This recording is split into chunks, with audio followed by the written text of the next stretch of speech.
And this morning, I have three gentlemen, well, two right now in the studio with me. Kofi Akpaloo is leader of the Liberal Party of Ghana, and Remy Edmondson is the National Secretary of the PPP, and they join me in the studio. In the course of the program, I'll introduce my third guest to you. Gentlemen, it's good to have you in the studio. Good morning. Good morning. Good morning, sweetie.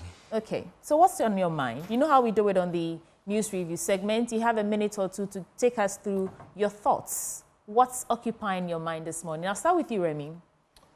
Thank you, sweetie, and a very good morning to you, to your team, and to all your guests. I want to take the issue of the MPs, ministers who were absent in Parliament yesterday to address the urgent questions that were laid by one of the ministers. And the reason was that they were at a cabinet retreat. Now, this is one of the reasons why the PPP has consistently, one of the pillars of our advocate has been that ministers should not be appointed to cabinet. There are millions of Ghanaians who are well qualified, who can serve the country. We need parliamentarians to stay in parliament and do the job for which their constituents voted for them. They need to be in parliament at all times to pursue the needs and challenges of their residents. So, I mean, and this is not the first time this is happening. We've had several of these. So I'll just add my voice to the urgent call that there's a need to amend the Constitution, and particularly this particular provision. I have here, we are yet to get into the substance, but just to, since it's right in front of me, the former Minister for Local Government, Kwadwo J. Dakon, is also, saying that the current crop of MPs are not serious. Maybe it may not apply to all of them, but, I mean, there is some substance in what he's saying. So it's very necessary that we ensure all Ghanaians should join the call to amend critical aspects of the Constitution, such as this one, and ensure that the president should have the freedom to pick, it's the Constitution that's forcing him anyway, right, but he should have the freedom to pick outside of Parliament well-qualified Ghanaians. Because if the MP goes to cabinet, he goes in there in one part to go and reason with the government. Now he comes in as a double agent, comes to sit in Parliament, the same issues discussed in Parliament are brought before him. Where is his allegiance? Okay. He's obviously going to ensure that he's going to do what the president wants. And for this reason, we have a number of MPs also angling to, everybody wants some juicy appointments to put on some board, made a board chairman of some state institution or some state company or some ministry or other, be made a deputy minister, made a minister. So they're not really focusing on the real job of checking the executive. That's their primary function, to check the executive. I mean, of course, they exist for checks and balances between the three arms. Exactly, but with this arrangement, so what you're looking for that's compromised. Review. Very important. Well noted. Mr. Akpaloo, what about you? My major concern has to do with the survey that came yesterday. Afrobarometer report? Is it Afrobarometer? What survey are you talking about? I'm talking about the one you were discussing yesterday. Yes, the Afrobarometer report. That says that the young people are leaning towards military intervention. Oh, no, not that one. Okay, which one? Or it wasn't a survey from the Face Solutions. Oh, right. Since when I heard it, it's like I've been asking myself, where did they come with all these figures? That the former president will get 54%. In fact, it's one of the misleading facts. That when I heard it yesterday, I was like, maybe this guy spoke to some 3 or 4 people in town, and then those guys mentioned that, NDC. It's not true. I don't want anybody to rely. What survey have you done to counter the evidence that they because the survey, any survey that will put anybody above 50%, the person doesn't know what he's talking about. Because this election is not going to be business as usual. There's no way anybody can cross 50% in this coming election. Because this election, LPG, for instance, we are in it, and we are seriously in it. And we know we are going to win a lot of votes across the country. It's not going to be business as usual, where you'll be having every polling station. Then they say, all the other parties, 1, 0, 1, 0. No, those things will not happen in this election. Because majority of Ghanaians are fed up with these two parties. If you go down to the people and you listen carefully, you hear that majority have made their mind. They are not even going to vote. So here's my take. They conducted a survey and they've put out the results that they gathered. Yeah. And we have, what, 5 months to elections. Yeah, 4 months. 4 months to elections. Yeah. There's still time for people's minds to be changed. Yeah. If they're really putting in the work to change these minds. But what I'm just trying to say, you cannot discredit the work that they have done. This is their report based on the survey that they did. Unless you have also conducted another survey. Yes, I have. We have a conversation about, what they're saying is not right. No, I have. Okay. I have done my own So show survey. us. Where is the report from the survey? The report is what I'm giving you this morning. What, some armchair research about the number of people who are lining because with LPG? because a lot of Ghanaians. Okay. You yourself, you are one of them. That you have made your mind that you are not happy. Oh my God, and I didn't know. But let's get because into every morning, every morning I listen to you and my brother, what is his name? Benjamin. And I can see. We speak to the issues. No, every day, it's like you're not happy. So I listen to you every morning. Okay. I don't miss listening to you. Okay. I'm glad to know that you listen to us. Every morning. Let's get into the newspapers. Okay. But I'm very happy. Yes. Yeah. So I'll start with the Daily Graphic newspaper. On the front page, Agenda 111 to create 60,000 jobs, according to the President, Nana Akufo-Addo. 5 regional airports not commercially viable. That is according to the Auditor General. And in Adenta, will electorate keep to tradition? And on the ambulance case, Japa was dishonorably released, according to the military secretary. And I remember him on the Pulse, waxing lyrical about how he's never set eyes on that report and so many things that he said. Yeah. But now it looks like it's come under scrutiny, and the opposite of some of the things that he said is turning out to be the truth. But let's get into the stories. I'll start from this story about Agenda 111 to create 60,000 jobs. To create, not has created. The government's Agenda 111 hospitals is expected to create over 60,000 jobs upon completion, and that is said by the President, Nana Akufo-Addo. To quote him, he says there's an average number of 120 workers on each construction site. And when completed, an average of 559 persons will be employed in a district hospital, 1,343 in a regional hospital, and 947 in each psychiatric hospital. And this means that 67,635 people will be employed in the Agenda 111 hospital project. That is what the President is saying. But before we get into your submissions, gentlemen, let me welcome aboard Nanayal Sapong, political assistant to Alan Chomanteng, who's late but will permit it. How are you? I'm good, sweetie. Yourself? I'm fantastic. So this story about Agenda 111, I'll start from you, Mr. Palu, and then when I come to you, Nanayal, you can add your minute take on what's on your mind. Yes. What do you think? Yeah, I think it's like work rate. Yes. So it means when we finish this Agenda 111, it's going to create this number of jobs. I won't dispute that because looking at where most of them, they have reached, even the POM, Kantamanzo one, I think it's almost ready. There are lots that they are working and they have reached 80%, 70% and the rest. So I'm praying that they'll be able to find the money to finish them before so that we start using them. Okay. Because if you look at the 550 employees to be employed by each district hospital, if you look at the figures, I think it's on point because the mortuary assistants will be there because each one have a mortuary. Right. Those in the administration, the nurses, the doctors, the security, a whole lot that will be working there. So I think the 550, I think, is not on the high side.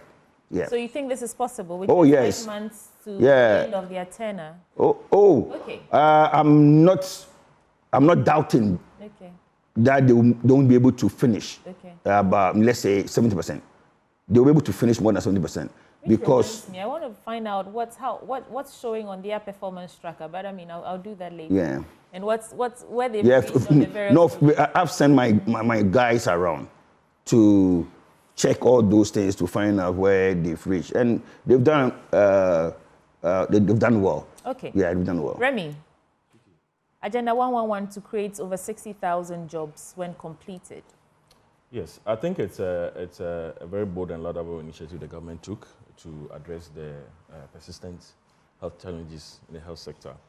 But then the report didn't really give. I was expecting to hear some figures as to. I saw some pictures last week about one facility that was supposedly Yes. completed. Yeah, but this was not really official. It was being shared by some party members, and I don't know how many of these can be completed before the president leaves office and before the MPP government itself leaves office for the PPP.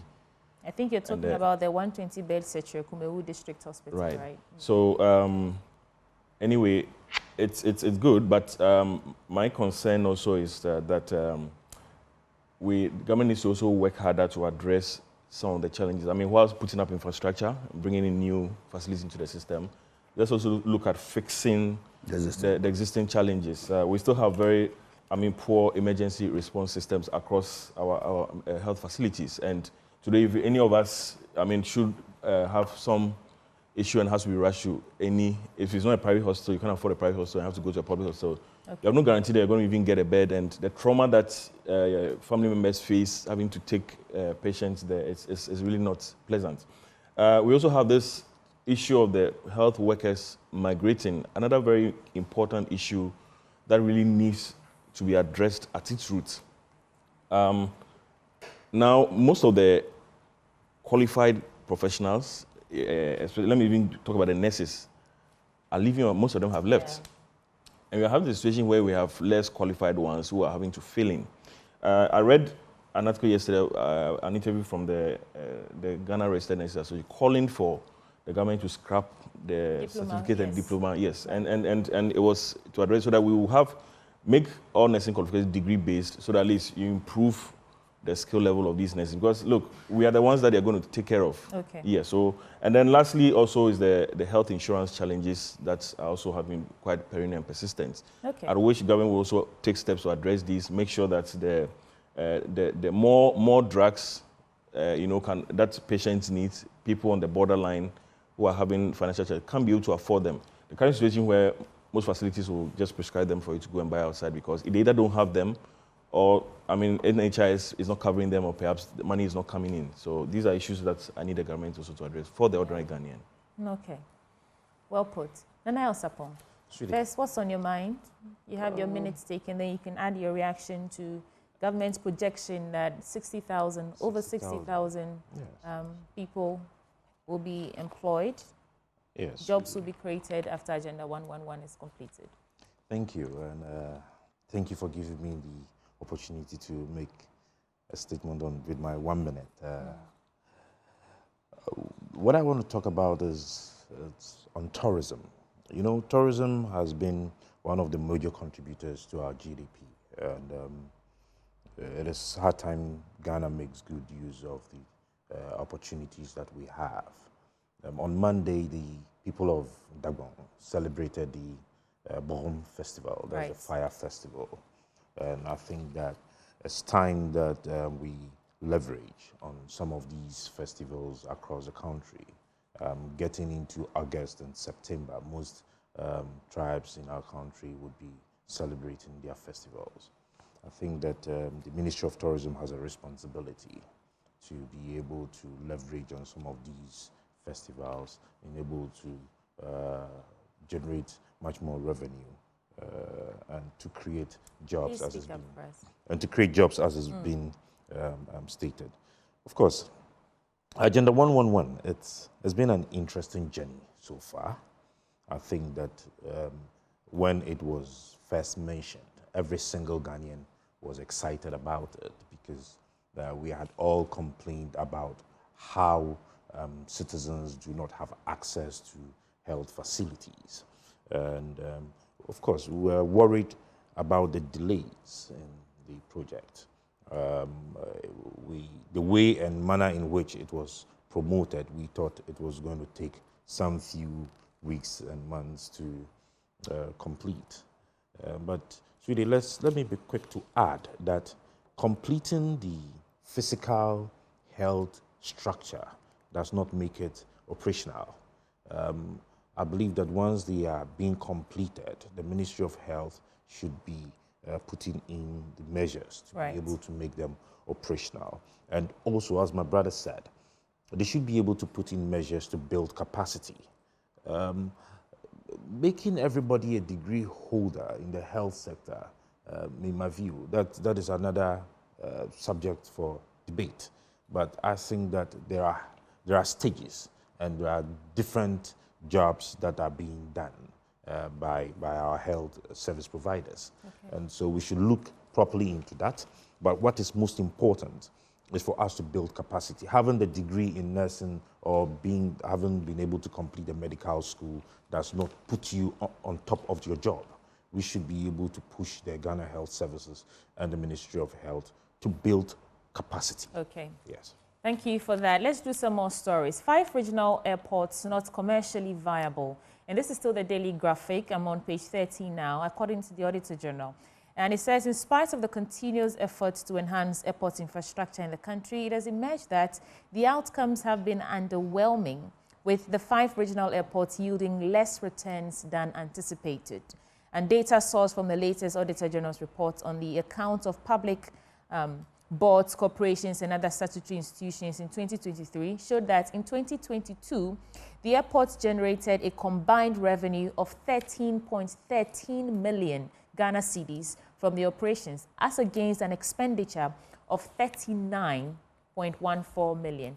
So they are practically, the first figure is 13.13 million Ghana cedis. That is combined revenue. And that is against the expenditure of 39.14 million Ghana cedis. And that's a deficit of about 26 million Ghana cedis, right? And it has prompted a re-evaluation of strategies to optimize regional airports development and maximize economic benefits. So the Auditor General, Johnson Esiedu, is recommending that the Ghana Airports Company Limited management should encourage existing and potential domestic airlines to patronize the airports by providing possible incentives to them. Okay, put a pin in this. Let me do 2 other stories, and then I'll come to you for your responses. Fund to strengthen judicial independence in Africa launched. A fund to provide resources and related support for institutions and other bodies working to strengthen judicial independence has been launched in Accra. The Africa Judicial Independence Fund aims to enable the judiciary on the continent to uphold the principle of fairness in the delivery of justice. And this initiative, or the manager of this initiative, Saeed Salahuddin, said the initiative marked a significant milestone in the collective efforts to uphold and strengthen judicial service in Africa. There was another story here that caught my attention, and it's a political think tank. It's asking, is rigging elections in Ghana possible? The position of, that's by EC Communications Department, the position of the Electoral Commission of Ghana has always been that the elections are determined at the polling station. Over the years, the electoral system and processes have been improved and enhanced. Every stakeholder familiar with Ghana's electoral system understands that given the level of transparency and active participation of all stakeholders, especially the political parties, at each stage of the electoral process, it is practically impossible to rig elections in Ghana for one party or the other. I'm sure you have a lot to say on that. And I also know that Jean Mensah is set to address Parliament later today on activities leading up to election 2024. Let me add one last story. I'll do this story on health. KNUST supports Hill Cath project. And I understand the estimated time of completion has been extended. Let's do that story. The provost of the College of Health of Sciences of the Kwame Nkrumah University of Science and Technology, Professor Christian Ejari, has appealed to the general public to assist the management of Komfo-Anokye Teaching Hospital to give the facility a facelift. He urged the public to support the Heal Komfo-Anokye project as it was a worthy cause. He said it was important that the public supported the project to give the tertiary facility a facelift befitting the status. And Professor Ejari was making this appeal when he presented 3 checks amounting to 125,000 Ghana cedis to support the Heal Cath project. And that's on behalf of KNUST, College of Health. Yeah, that's that. So those 3 stories for your quick reflections. I'll start with you, Mr. Palu. EC can't. No, can rig election. Let let me do this. Let me just do this. I'll go around and take a yes or no from all three of you. Is it possible? They're saying it's not possible. Do you think it's possible to rig elections in Ghana? Is it a yes or no for you? The answer. Then I'll come back to you. The answer. Why? Yeah. The answer is no. No. Good. Remy, is it possible to rig elections in Ghana? It is possible. It's possible. It's been Nana happening. Elsapon. Absolutely, yes. So two yeses, yeah. one no. Now, let's start with a no then. Okay. The reason why you can't is that MPP, NDC are all vigilant at the polling station. There is no way. There is no way MPP. Why is that funny? Yes. No, don't mind them. There's no way MPP will sit down at the polling station and allow NDC to do whatever they want. Likewise. Now, these other small parties, they don't have. They don't have. You fall in that category. No, yourself. I don't fall now. But the LPG is also a small party. No. Comparatively, No, the at the biggest moment, parties we have. at the moment, I don't fall there. I don't fall into that bracket. Fortunately, we are not a party. Go on.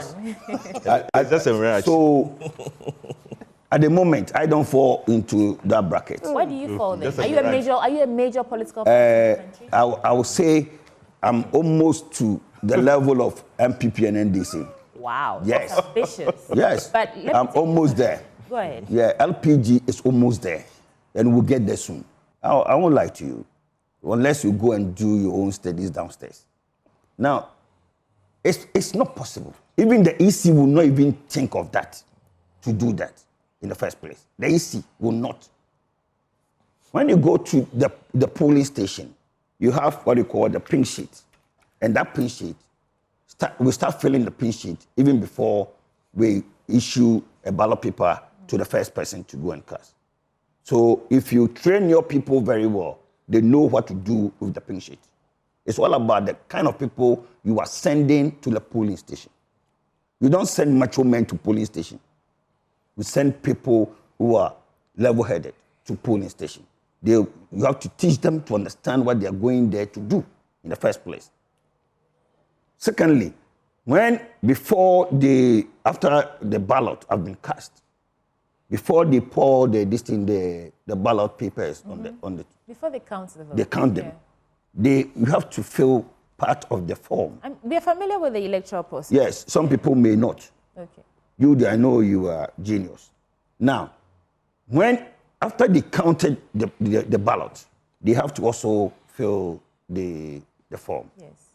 When they are filling the form, that is where you have to be there to make sure right things are done on the pink sheet. Because instead of 300, somebody can give you 30. Mr. Palu, let me just put some things in perspective. I don't think that rigging elections only happen at the polling stations.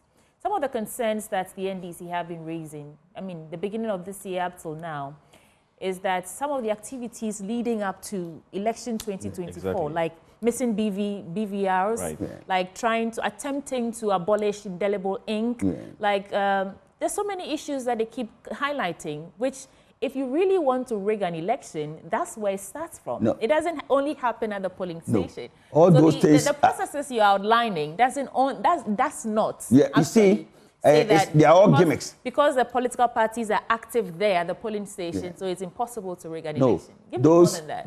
Those DVB, BVD, whatever they are talking about, they are all gimmicks. Really? It has nothing. It can't do anything, it can't change anything. Hold on for me. You see, because before you can cast your vote, your biometrics have been taken already. And where you are not registered to vote, you can't vote there. I myself went out during I think it was either the district level election or the NPP primaries. Yeah. And there were instances where the machines were not working. There was a peculiar case of twins, and one person's thumbprints was recorded. The other person's was rejected. Yeah, because couldn't record. So these are just some challenges. Meaning that but that person was not registered to vote there. Yes, she was. So, I'm a witness. No, you have she to was pick. registered. Her documents was there. Her information was on the machine, but the machine just couldn't accept her prints because it was registering as her twin sisters. But hold for me, Remy, what are your thoughts on this? And the EC is saying that allegations of rigging elections are a global phenomenon and they're not unique to Ghana. So what does it really mean to rig elections? And do you think that it's possible to rig elections in Ghana? Let me start by quoting the former EC Commissioner, Dr. Kojo Forest-Jan. This is one thing he strenuously hammered on over and over. Elections are won or lost at the polling stations. Okay. He made that statement for a specific reason, for this very reason. I personally have been a victim of the rigging. Yes, I mean, when I've contested the district assembly elections a couple of times in my area. And for us in the minority parties, we don't always have the resources to deploy polling agents all over the polling stations. So what happens is that if you are not present, they'll just collude and then give your votes to the other party. This is a fact. This happens. I mean, some of the people actually later came forward to confess. And that's why I can say this. Now, again, after the 2020 elections, I happened to represent my party, the PPP, in the strong room. We had occasion to send back a couple of results that came in from some of the regions because there were some errors. Some of the figures didn't tally up. You understand? So, assuming, and mind you, these had gone through the processes and then came in to the national level. Right. Assuming we hadn't been vigilant and observed these things, they would have gone through, and then they would have given undue advantage to So you agree with Mr. Palu then, that elections are rigged at the polling stations? Yes. Okay. Yes. I thought he was affirmed? Yeah, he was saying that they cannot be rigged, but if so, it happens at the polling station because of the vigilance of both parties or parties involved, then they cannot be rigged. But then again, let me now also go on to the referee in the game, the Electoral Commission here. Yes, I also agree with the fact that, not an assertion, the fact that I mean, some of their conduct is giving rise to a lot of mistrust for them, for their activities, their rhetoric. Some of the processes they undertake are also quite opaque and not as transparent as they would want us to believe. An example in point is the last IPAC meeting, right, where we were called to let us know about the upcoming transfer and then also the proxy transfers and all of that, and then also the special voting for security services and others. And then I remember they were questioning about a meeting they had with the GGA, and they indicated, yes, GGA had expressed their wish. Guess what? That very evening, around 8 p.m., we received a letter. It was on the 1st of July. It was a Sunday, I think. It was yes. We met on Monday, the 1st of July. And then that evening, we then received a communication from the EC that the GAG had met the GGA and then had, they were also going to be allowed to undertake this. But you never disclosed this at the meeting. You were asked. You know what's interesting? I was actually there in that meeting. Okay. There was a time, the details are a bit lost on me, but the EC met, I think, journalists, some people in the press. And after that meeting, the GGA president requested another meeting off camera. So all cameras were sent out, and they said in that meeting that he actually requested that it would be ideal, or in the interest of transparency, if journalists are allowed to sit in these meetings, but we were told not to make this public. And so when I found out later that this request had been granted, I thought that was a good, that was putting it, that was in good faith. That's for transparency. Yes, but like I said, for transparency. At a stakeholder, such a key stakeholder meeting where we had heard about it and also asked the EC, and you did not disclose it, you see, because we wanted to be satisfied if there was what the merits were in allowing the GGA to have this privilege, okay? But you don't mention it that you have actually granted this. I hope you understand. And then that evening, even the letter was dated on the 2nd. The letter that was sent on 1st was dated for the next day for release. I hope you understand. So, and there have been several of these instances where we go and meet, take a decision, and then the EC of commissioners, deputy commissioners come out to say something totally different to the press. So I'm just saying that their conduct leads to a lot of mistrust, and their conduct can jeopardize this upcoming election. And then lastly, on the issue of the missing BVRs, I don't think it should be dismissed as my senior brother is saying. Again, we need to, the EC need to give us timely updates on this issue, because it's quite worrying if these devices get missing from your headquarters. And as the report indicates, it wasn't as if there was any robbery, somebody broke into a room. At least it means there was some collusion. Somebody in there took it. Yes, and then we're not getting timely updates about what is happening about these devices, what efforts are being made to, get these devices back and allay. So we wouldn't want to just be assured made by verbal rhetorics, but what we are seeing from our frequent deliberation with the EC and their posture, I personally will not take some of these assurances from them. I will not be satisfied. Okay. They need to do more. You are not satisfied. Yes, and then not just me, but a lot of us in there, they need to do a lot more to assure us that these elections will be free and fair. Let's hear from the camp of the ARC. Nana Osapon, what say you? Listen, I was a bit surprised when Kofi said that the EC is not able to rig elections. He's been a victim if he doesn't know. There are polling stations and constituencies that at the end of the day, most of these smaller parties end up getting 0, including polling stations where they, the flag bearers, and their families vote. Is it possible that Kofi would go to the polling station, see his own picture and his name, and would not vote for himself? Fear delegates. I mean, let's be real. The Electoral Commission of can rig the elections. 1, voter suppression. Now there is a case in Hohoi. They've been dragging the case. Yeah, the MP. Yeah. Now this is a case of manipulating electoral boundaries. Right. And this is a pure example how the EC can rig an election. Okay. Now, there is another case of electoral fraud where the ballot accountant, we have what we call the ballot accountant. That was what led to the Mr. Pink Sheet issue in court. Okay. And these are real. The EC has control over data. Now, was it strange to us when Madam Charlotte, complained that the EC's data is hanging in the air, that is not able to get to the Electoral Commission's strong room? And they accused the then NPP. NDC also did the same. So let's be real with Ghanaians. What the EC should tell us is how they will be working to be more transparent. They will be addressing Parliament today, so it's not just about the all talk. that will come up. It's about making Ghanaians aware of the practical steps that they would put in place to avert the situations we have had in the previous elections. And also to recognize the fact that everybody in this country, every political organization in this country is a key stakeholder and should be acknowledged as such. Okay, Nanaya. And then we move on. But to say that they cannot rig the election, no, she can. Let's move on. We are all monitoring closely, and I think they are doing the best that they can. Sometimes they can even decide to disqualify somebody.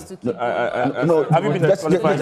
I want to talk about the airports. 10 seconds. Yeah, let's just 10 deal seconds. with the airports. 10 seconds.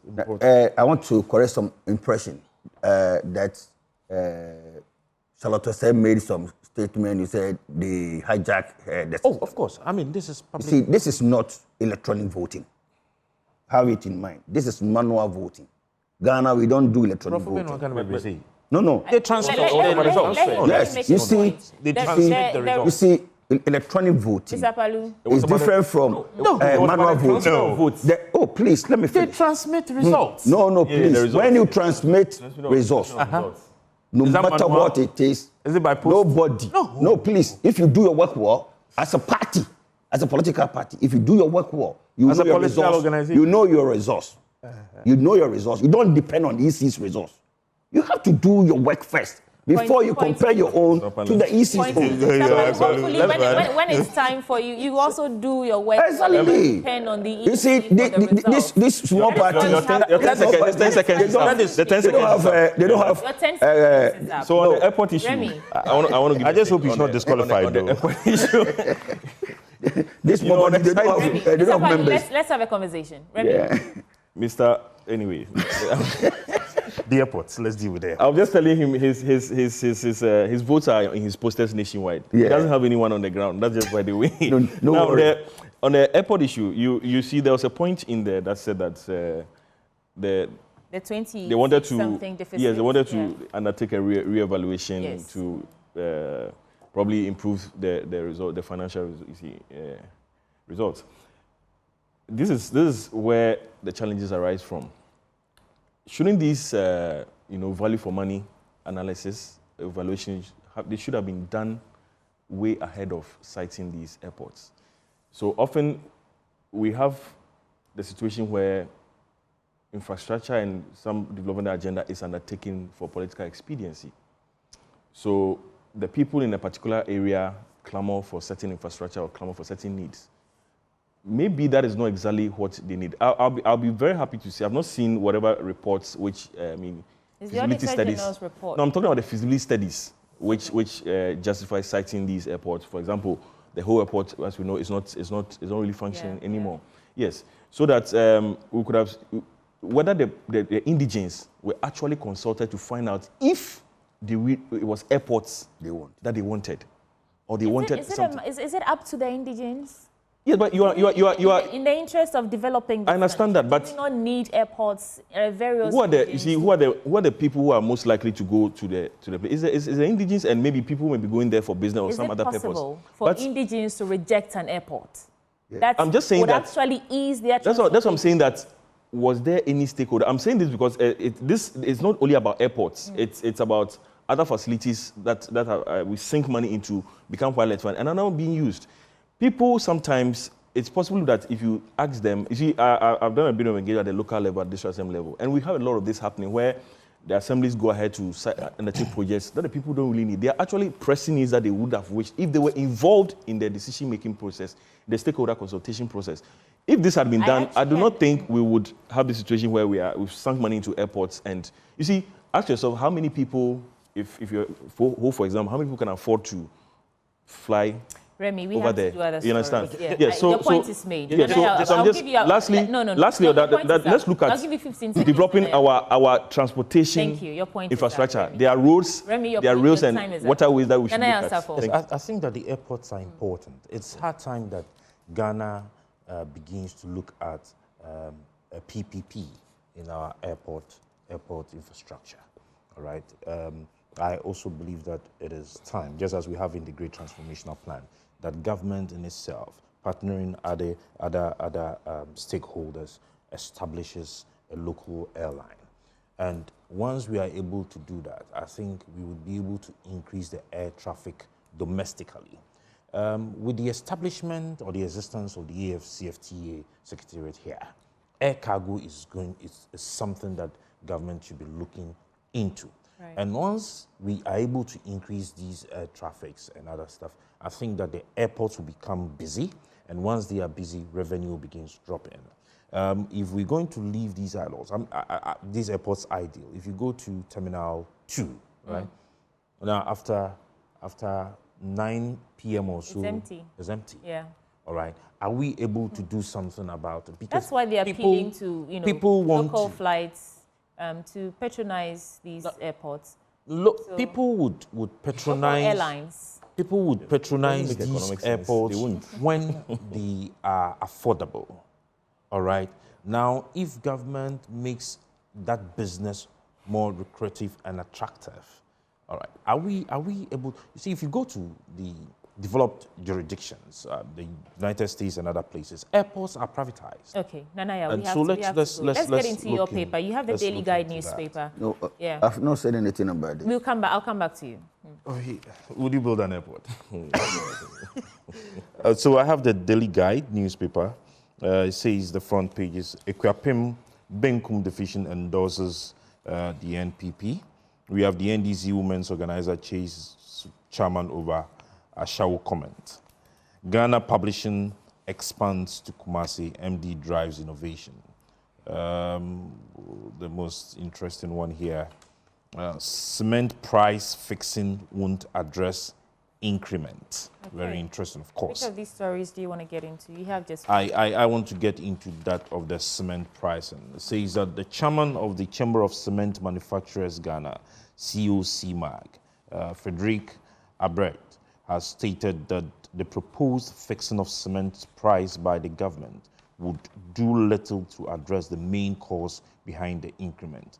According to him, about 80% of local production costs linked to cement manufacturing are related to the local currency exchange rate. Of course, I tend to side with him. Okay. All right. We are not able to control these prices because these manufacturers depend on the exchange rate to be able to import the materials that they use in manufacturing the cement. If you are not able to fix the fundamentals, you are not able to fix the prices. What are the fundamentals? The fundamentals are that $1 to a cedi today is 16 Ghana cedis.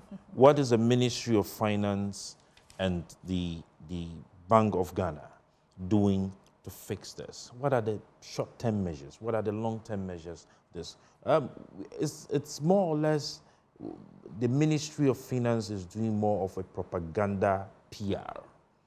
Okay, so they come out and they just want to tell Ghanaians what we want to hear. But the reality is when you go out there and it is the Abochi that is controlling the rate. You sit in your office, you put on the tie and the suit.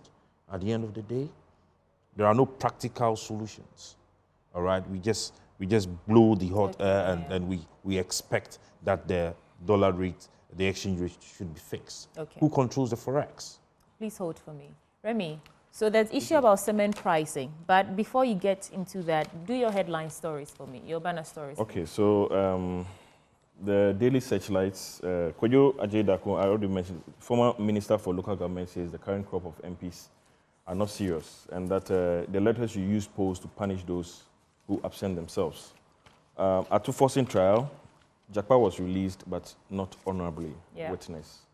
The MPA boss urges LPG marketing companies to embrace the cylinder recirculating model. And then a touch on the dengue fever, which the Ministry of Health. The dengue fever. Yeah. So you can do one story and then you add your reactions to the cement pricing. Yes, I have this story here in the center spread that the Ghanaian private sector enthusiastic about electric vehicles, and that's coming from the Deputy Director of Policy Planning, Monetary Evaluation, the Ministry of Transport. Okay. In fact, I went through the LI that was recently the traffic LI. Yes, which was withdrawn now.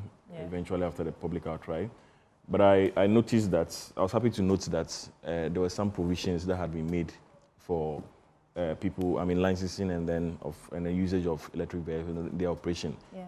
And that was a good thing. I think that was this very good amendment was overshadowed by the unfortunate attempts to exempt the unfortunate attempt for our MPs that we have left to represent who wanted to just distance themselves from us and live like kings at our expense. Okay. But then I think this is a good policy. I think that the government is taking steps to embrace and to implement.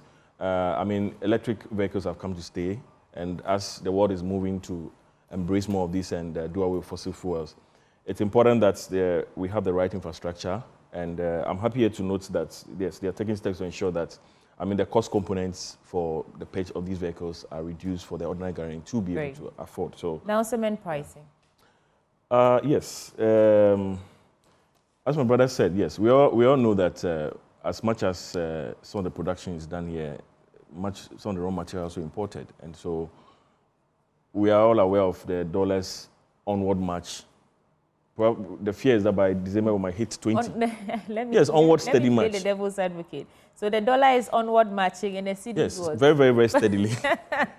it's marching very, very steadily. Right. And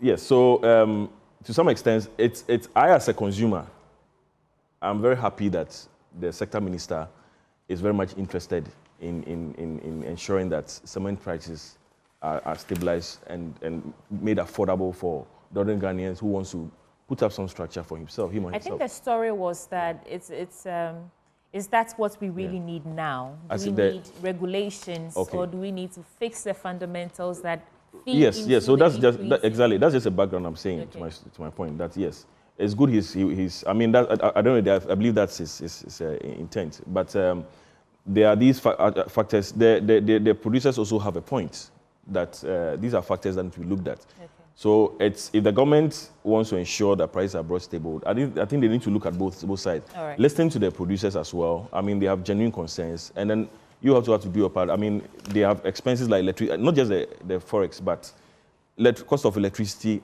which is skyrocketing. Sorry. I mean, cost of fuel. The hikes are just come and announce these days. You go to the fuel and what you bought. Ah, well. Yes. Thank you, Raymond. Before you bought yesterday, you come and then it's much less. So these are issues that I believe the government should focus on fixing. Yeah. Thank you. Mr. Palu, first your banner stories, and then you can react or respond to all the issues that we've been discussing so far. Yeah, I'm finding it difficult to get one. But which paper do you have, though? The publisher, the Ghanaian publisher. The Ghanaian publisher. Yeah. So maybe because the publisher, I'll talk about Ghana Publishing, Opin's office in Kumasi. And I think it's a step in the right direction. But what's your banner story? I see SDA something. SDA, VV, Valley View University, and na Toshi. Okay. Okay. I think definitely to be over the weekend, where they handed Natoshi. Yes. I think they gave her some award. I don't know that kind of award it was, but I don't see what this will benefit Ghana. Then let's do your responses. Mr. Palu, maybe I'll submit your name for an online document. We have like a couple of minutes to go. So no, it's like to me, I don't see the benefit Ghanaians will derive from this to be a banner headline. So we can't all the papers cannot be about the politics. And no, it's not the politics. Things that are not going. No, this one shouldn't be. Country. No, this one shouldn't be. It's worthy to note that if a woman in politics has been rewarded for. No, this one shouldn't be a banner headline. So what should be? This one is a waste of space. Maybe the Ghana Publishing Office, Opin's office in Kumasi, creating jobs. This one is creating jobs. It's helping people. So this one should have been a banner headline. If it's a country where we pay unemployment benefit, we would have seen the importance I could argue that that's for women empowerment, you know. Shedding light on the work or the remarkable feats that women. Yeah, but it shouldn't occupy this space. I'll take the responses to on the cement pricing and that story Remy did. I think then we'll go. I think Remy answered it all. Okay. Because the problem is with the exchange rate. The problem is with the exchange rate. Something must be done. Since 1992, we have been devaluating our currency all the time. You know, it's something that we need to move away from that. If we have been able to devaluate it, we should be able to appreciate it. So we should start thinking of mechanisms of appreciating our city, strengthening our city. Other than that, the way things are going, Ghanaians are the ones going to suffer. So you can't regulate this cement pricing. Like the minister is suggesting that we should face the price of cement and whatever. I don't know where he's getting that from, because the guys are buying all their inputs with dollar. And then the dollar is not stable. No, the city is not stable. It's the dollar there is always stable, but just that the city is not stable. And then you are asking the person to face the price. So that's where I'm not getting it. Unless maybe you can give them a fixed exchange rate to the cement producers by saying that anytime you need dollars, you have it at this rate so that they can face the price. Other than that, if it's going to fluctuate like the way, no, this one, I will not say fluctuating, appreciating, because it keeps on strengthening against the city. And they can't face the price. What do you think if given the mandate, what could you do differently about this dollar situation? You want to be president. What would you do differently? When I become president, the first thing that I would do is to make sure most items that we import in this country, we put a stop to that. Like rice. There's no way after 6 months in government, they will continue to import rice to this country. Poultry.